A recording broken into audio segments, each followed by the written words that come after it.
तुमचं सगळ्यांचं मनापासून हार्दिक स्वागत.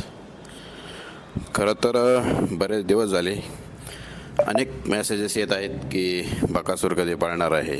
तर खऱ्या अर्थानं 29 आणि 30 तारखेला जे मैदान होतं त्यामध्ये आपला सर्वांचा लाडका कोहिनूर द्वादशम हिंदकेसरी बकासूर पळणार होता, पण ते मैदान अचानक कॅन्सल झाल्यामुळं ते नियोजन कॅन्सल झालं आणि त्यामुळं आपला देव आपल्याला मैदानात दिसला नाही.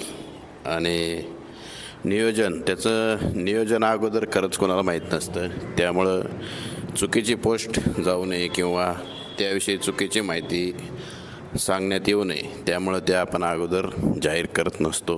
कारण आपण जे जाहीर करतो ते बऱ्याच जणांना ते माहीत असतं, ते खरं असतं आणि मग अनेक जणं त्याच्या मैदानात दिसण्याची आतुरतेने वाट बघत असतात. त्यामुळं जोपर्यंत ती खरी माहिती नसते तोपर्यंत आपण शक्यतो ती माहिती देत नाही. आणि मगासपासून बरेच जण विचारतात आहे किंवा मेसेज करतात आहे, कॉल करतात आहे की वादळ अशी नवीन खरेदी आहे का?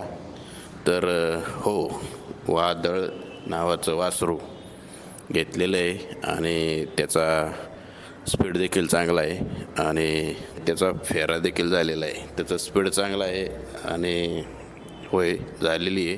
त्याची रक्कम किंवा ते आपल्याला काही अजून माहीत नाही.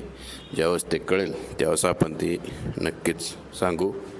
आणि सर्वांचा लाडका कोहिनूर द्वादशम हिंदकेसरी बकासूर